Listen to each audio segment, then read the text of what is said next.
What's going on, guys? Meteorologist Jonathan Kegges back with you on a Monday night. What's going on, guys? Hope everybody's doing well. Hope everybody enjoyed their weekend. A lot of stuff going on. The big game, if anybody watched that. Kind of boring, if you ask me. I'm glad the Patriots lost, though. Post in the comments where you're tuning in from. We are going to get at it. Of course, the main topic tonight is the drought is increasing. We've been touching on this over the last 3 weeks or so.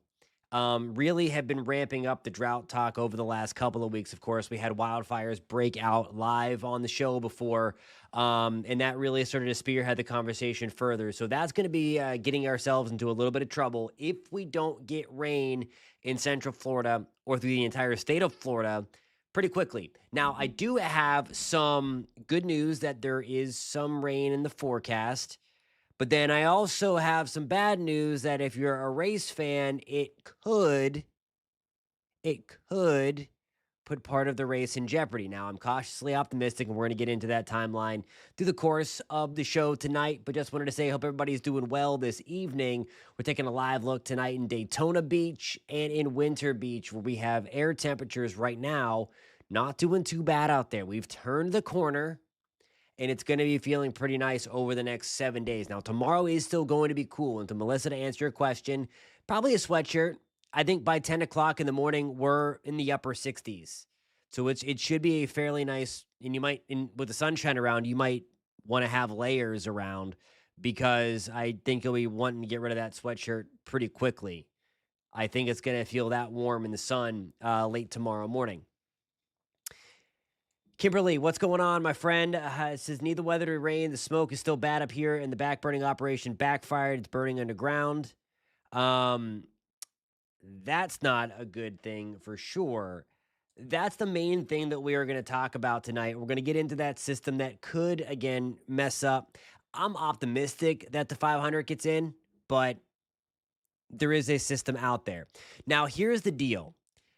This is crazy. So I looked back into the archives. These numbers, and by the way, if you don't know what the Keach-Byram Drought Index is, I'm going to explain it to you. The higher the number, the drier the soil and vegetation. So this isn't directly linked to the wildfire potential, but the higher the number, the easier it is for things to burn. So it's not good. Where we have Sumter, Marion, Putnam, Flagler, we're running about 6 weeks ahead of where we were last year. These numbers, we didn't see these numbers until mid to late March. So to put that into perspective, that's not good. Now, we're doing a little bit better in Orange and Seminole County. We're not up to the standard. We're not up to the critical nature of what we're seeing through the I-75 corridor and then down parts of I-95. But the crazy thing is that we have all of this going on again, and it is just wild. So yes, we need some rain in here big time. What I'm going to show you now, this is going to be the rainfall through the upcoming weekend and a little bit beyond. There you go. We're going way out. I think I put it on the next 2 weeks. So this is the next 2 weeks, okay? This is through not tomorrow, not next Tuesday, but the Tuesday after. Let me just check the date on that real quick, just to make sure I have that right. Yeah, so this is through the 24th of February. So if we go the entire month with only picking up a quarter of an inch to a half inch of rain, that's not going to be the greatest, and we'll likely see those numbers continue to go up. There is a decent storm system coming this weekend. I think the brunt of it follows where you see those higher totals up like toward Dallas, Little Rock, Nashville, Atlanta, where you see the yellow color. I think that's where the heaviest rain is going to fall. Most model guidance projects that. But there's an opportunity we do get some of that rain in here. And that's going to be something that we're going to take a look at in a couple of minutes in that part of the show, that potential Daytona 500 storm. Here is the actual drought monitor. This one is the one that comes out weekly. So we make a big part of our show on Thursdays in the dry season to take a look at this drought monitor. And that's going to be key to see if this expands. It might. Now, this doesn't include the rain that we picked up on Tuesday. It wasn't much, so I really don't see this changing much for the better. If there is a change, it's probably going to go for the worse. And again, we're going to really hone in on this. This is going to be a nightly occurrence on the show, the Keach Byram Drought Index, because we can track the drought together with real-time numbers. And we can see how much it's changing for the positive or the negative by looking at the number there in that small box. So that 2 there in Sumter, that means we added 2 more points to that since yesterday. The 4 in Seminole County, we added 4 points. And again, with the sun angle increasing, getting higher into the sky, and with the air remaining very dry, those numbers are really going to go up and up and up until we get some rain. That's the only thing that's going to take those numbers back down. Alrighty, guys, I have to get my first break. And Kimberly says, missed the tropical hurricane season. Florida ecosystem needs the tropical season. Yeah, it'd be nice if we can get one of those like weak tropical storms or something like in June to like slide on up here and to give us a nice soaking rain. Doesn't cause any kind of flooding or anything like that, but gives us a nice soaking rain. We need that. The other important thing to note here, which is kind of, and I have to go back to look, droughts following freezes, but a lot of the vegetation is now dead. Like this freeze killed a lot of the Florida plants. So now there's not green stuff, there's brown stuff, and that is going to add literally more fuel to the fire. So the freeze is kind of working as a 1-2 punch with the dry weather to increase the wildfire threat going forward. So that's going to be another important note here that we're going to watch over the next couple of months until we get back into the wet season, the rainy season. But that typically doesn't come around until late May or early June.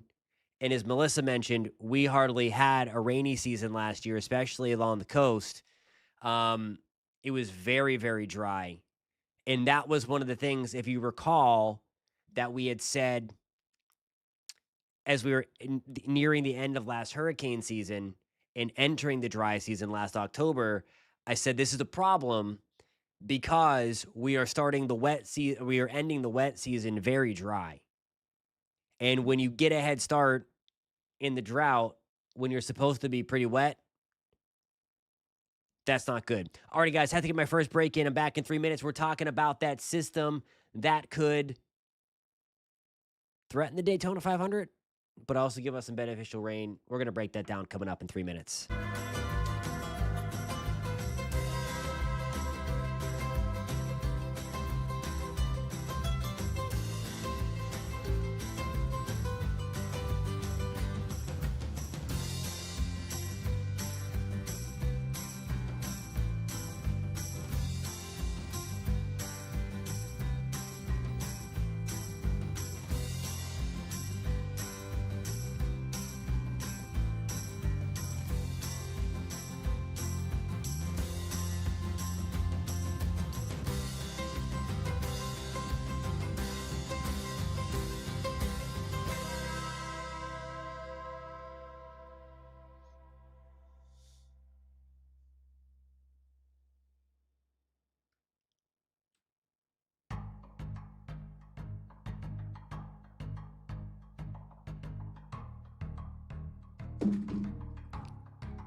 Where are my race fans? Daytona 500 coming up this weekend. It is a big race weekend, the biggest in the world.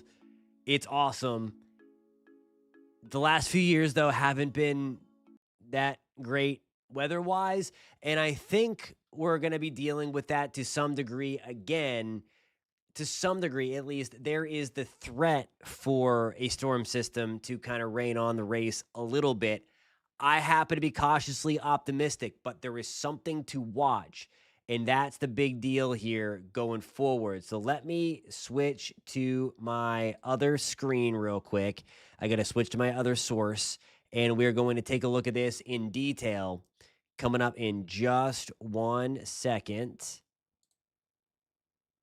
I can't walk and chew gum at the same time. My source like completely shifted on me. Stand by. This is like the biggest all right, I'll fix that later. We're just going to go with a I don't know what the heck happened. Okay. So here we go. This is what we're looking at. This is going to be the European rendition. This is going to be Sunday morning, February 15th. This is race day. If you have plans Valentine's Day, there's Valentine's Day. Okay. Daytona 500 starts 2:30 in the afternoon. That is 2 o'clock or 1 o'clock in the afternoon. So there we go. Cold front right in through here. Daytona about right there. I am cautiously optimistic if this guidance holds that rain, that is going to be 7 o'clock. That's 7 o'clock and we have rain on the doorstep. A little too close for comfort. And then some decent rain again. That's 1 o'clock in the morning on Monday. By 7 o'clock, race should be pretty good. Cautions might be, this is the GFS. This is 1 o'clock on Sunday. 4 o'clock on Sunday. 7 o'clock on Sunday. We like the GFS. That's 4 a.m. on Monday morning, and then it starts to come through. So we're rooting for the GFS. Both of them are showing both of them are showing a pretty decent race. Like it's going to be really warm, like low 80s at the Speedway, and we just need to keep the rain off. So that's going to be our goal going forward, like we have anything to do with it. That's going to be the goal going forward. Now, again, we showed you this before when we were talking about the drought. It does not look like it's a ton of rain coming in our direction, but any rain at the Speedway is bad. So what I am preaching here is that I am cautiously optimistic that everybody can get a little bit of what they want. A dry race, and then that rain comes in after. Marky D says, I noticed everywhere where they usually have sprinklers on, they haven't been on, so all the grass is burnt. Now, it's interesting if that's some kind of city ordinance that are requiring them to keep the sprinklers off, because that is definitely a thing. Or the pipes burst in the freeze and they don't work anymore. So I'm going to guess one of those two things is going on with why you're not seeing sprinklers pop on. What do you mean a non-cold front? I don't know what you mean by. I mean, it should take us down a little bit. Oh, probably because I said lower 80s. That's out ahead of it. We'll be a little bit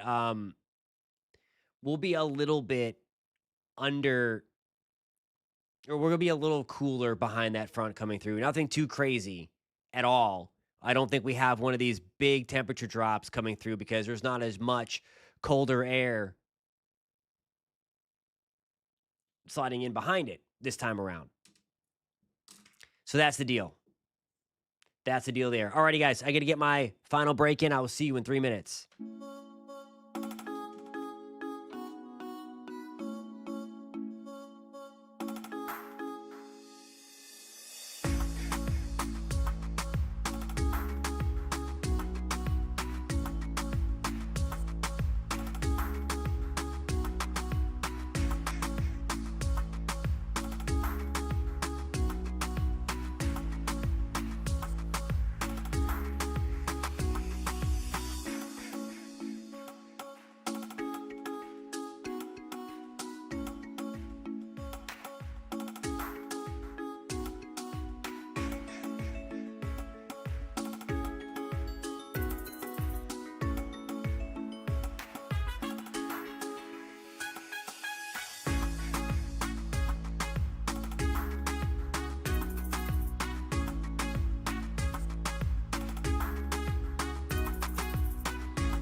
No, you are good, Marky D. That is my bad. All right, so speaking of that cold front, or out ahead of that cold front for Sunday, this is the potential again. This is Sunday afternoon. Highs get back to the lower 80s in Orlando, upper 70s in Jacksonville. If we can keep that rain west of the Speedway, it should be a fantastic day at the race.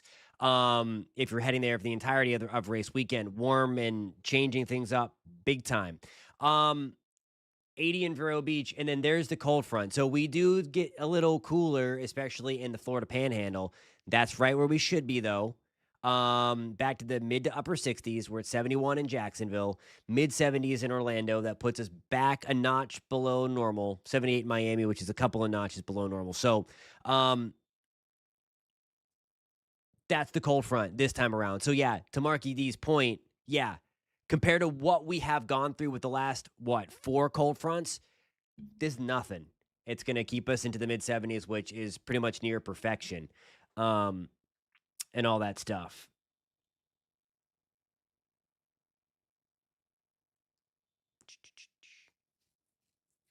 Alrighty, guys, thanks so much for tuning in. Good night, Medic RN. Kimberly, be safe up there your way. Lightning is super bad because you are right in that sweet spot where the sea breeze comes together. Right smack dab in the middle. You get that kind of zipper effect right up there through Interlaken. I don't see anything in like the short long range, Zachary, that has us flirting with 90 at all. I don't see us getting to 90. I think there's actually a couple of more cold fronts to come. So I don't know that we make a run for 90 in the near long range yet. And let's hope we don't, because then that would really be a gigantic match to the wildfire season. We got to keep that heat away as much as possible. Alrighty, guys. We're going to have the latest timeline, latest modeling coming in when it comes to that thing this weekend. I am cautiously optimistic that we get this race in on Sunday, and then we get the rain to follow late Sunday night into the first part of Monday. Thanks a ton for tuning in on a Monday. I will catch you guys tomorrow night. Enjoy the warmth. Again, a little chilly to start, but then we're back to the mid to upper 70s for high temperatures tomorrow. Have a great evening, guys. I will catch you tomorrow.